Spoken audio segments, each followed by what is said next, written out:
We shall now learn what is chart in MS Excel, why are chart useful, and components of chart in this session. Before moving ahead and find out what is a chart, again let us first discuss what is MS Excel. We have discussed that MS Excel is an application software. It is a part of MS Office. There are many different application softwares provided by MS Office. But from so many packages of software, the individual applications, if we talk about, they all have some different work to perform, which helps the user in doing some different type of task. When you want to create document, we have discussed, you will go for MS Word. When you want to create presentation, you use PowerPoint. Same way, if you want to do some calculation or play with the facts and figures, those numbers, then in that case, we use MS Excel. Now the point of discussion here is that in this MS Office suite, we have two application softwares which are almost very similar. Users get confused when to use what. That is, we have MS Excel, we also have MS Access. In MS Excel also, we create table, write down the records, insert the records. In Access also, we do the same thing. We maintain the record. There it is called as database. Here it is called as spreadsheet. The basic difference is that suppose there also I have maintained a record. I have created a table by writing the names of the children, their marks in different subject and total and percentage. Here also I did the same thing. But one thing is different, that there I have to copy the marks and insert. In MS Excel, I can simply apply the formula and function and get the totaling of percentage. Have you understood? That is, there also we have records and numbers. And in MS Excel also, we have the same form. But here we can play with the numbers. You can work with the numbers. You can work on them. Suppose we have 6 subjects marks we have inserted. At the end you have a column total. You can simply select and do the totaling.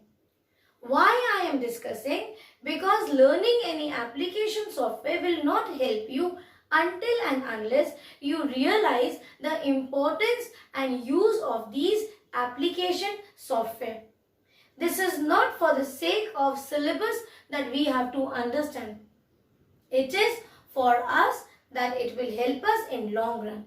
And you take my words, MS Word, MS PowerPoint and MS Excel is generally needed in your future. It will be needed.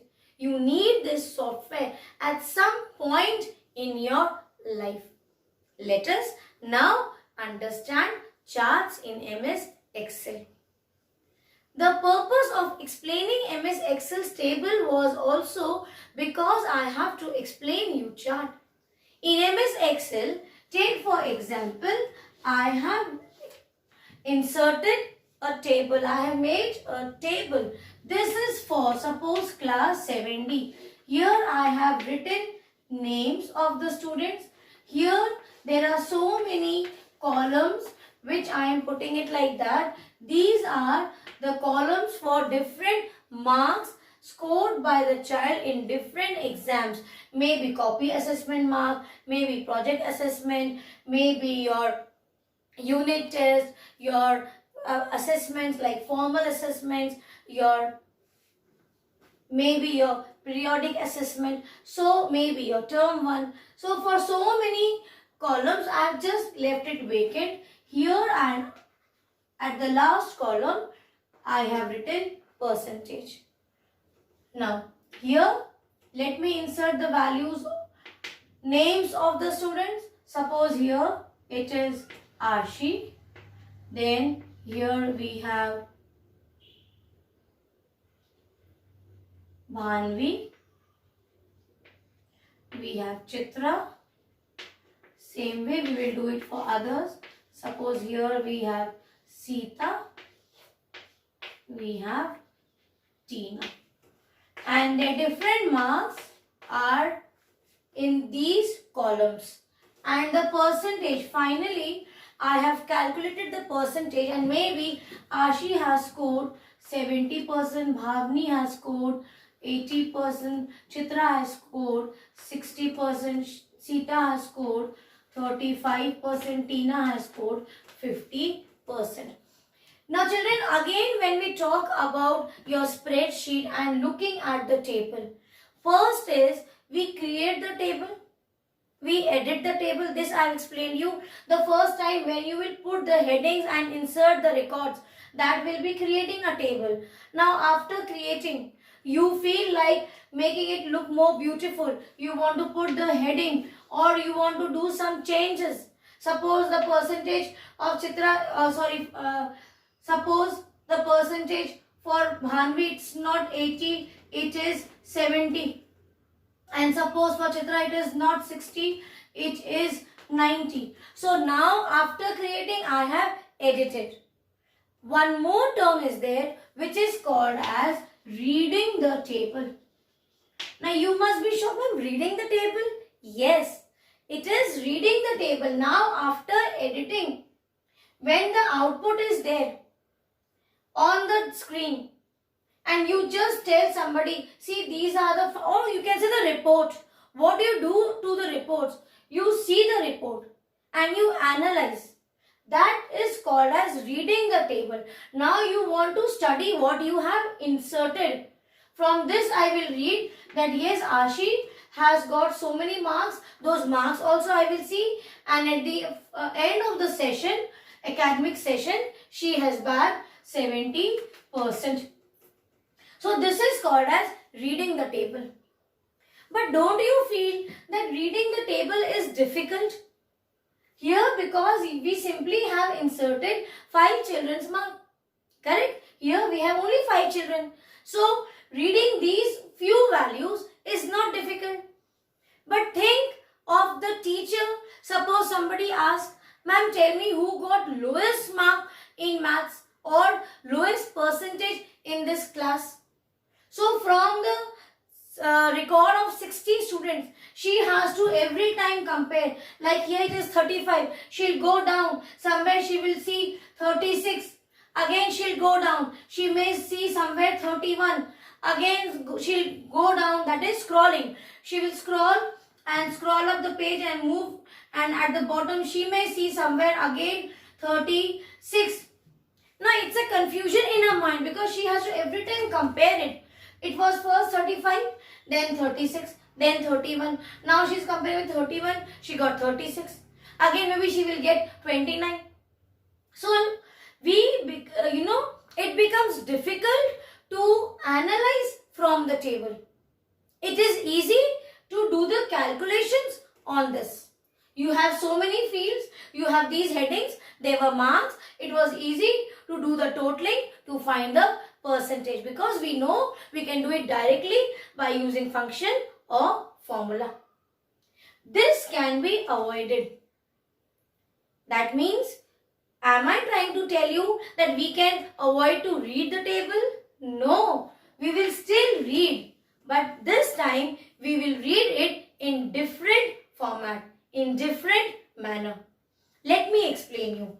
Let me start by drawing some lines. This is my vertical and horizontal line. And you are aware of now bar graph because recently you must have learned data handling. And you have learned how to represent the data values on a graph. And the first thing what we do is, how do you start the graph? Do you directly start plotting the bars? No. You first start from the origin and draw two axis, that is x-axis and y-axis. After that you put the category here. Here what is the category? That is names of the students.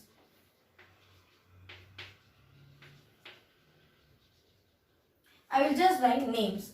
Now, after writing the names, what do? You will plot the values here, correct? This axis of the graph is generally used to place the values. So here you place the values. But how will you start? Can you take it as one unit? In that case, each box, if you take it as one unit, so you have to move to 70 such blocks. That means how many rolls of sheets you will need? So we need to set a scale. Suppose here I write 1 unit scale is my 10%. So per unit I am taking 10. So we will start from the origin, that is 0. 0, 0, x-axis is starting from here, 0. Y is also starting from here, 0, origin. So this will become my 10, 20, 30, 40, 50, 60, 70, 80. Here I have 90. Now let us start. What is the name? Ashi. First child, Ashi. I'll write Ashi. Or you can write on that graph also bar what you will get. How much he has scored? 70. Ashi 70 here. So draw, extend the line. This is Ashi's score.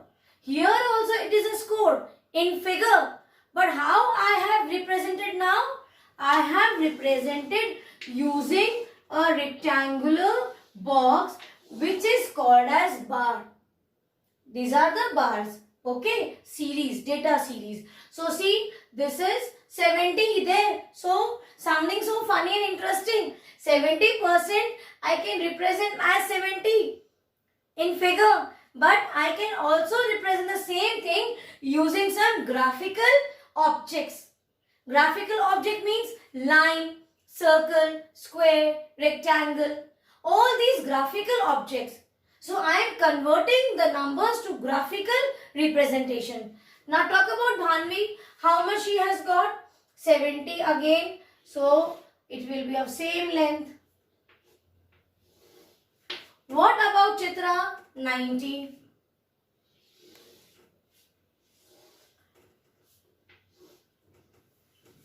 What about Sita? 35. She has to work hard.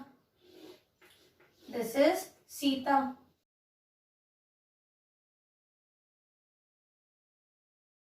Okay. And Tina, she has scored 50%. Tina.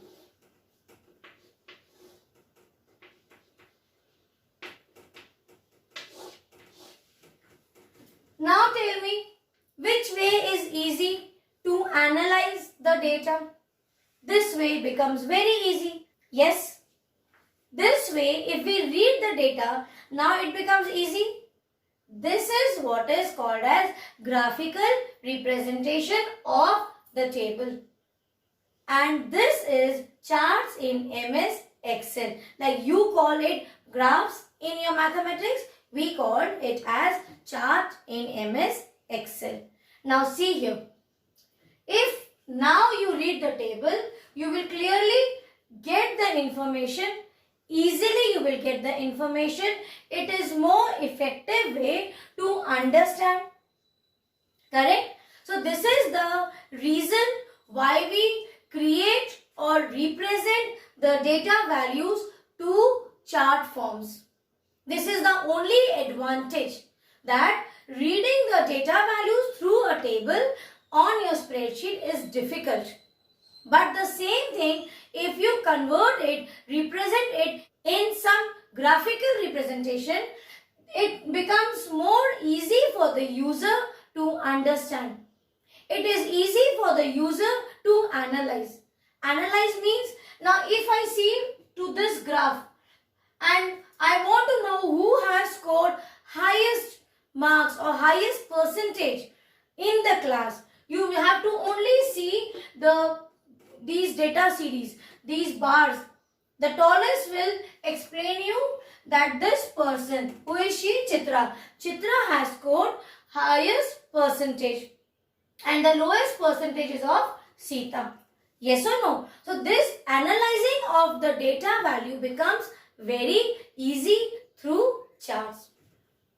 So now we have understood that charts are the graphical representations of any table in MS Excel. One more thing. Sometimes children unintentionally, unknowingly, they write down that charts are the pictorial representation of your table's value. Pictorial representation and graphical representations are two different things. Let me explain you that with one example. Take for example, this is an ice cream. I am not writing ice cream. I am drawing a figure of the ice cream and writing 20. Now if I draw a table and I write down Chitra and I draw 2 ice creams, and here I write Ashi and here I draw 3 ice creams. Now what information you will get from this table? Chitra is getting 2 ice creams? No. Each ice cream represents 20 ice cream. It's a unit, just like we had the unit scale. So that means Chitra has got 40 ice creams and Ashi got 60 ice creams. And what is this? How did you know? You read this pictogram.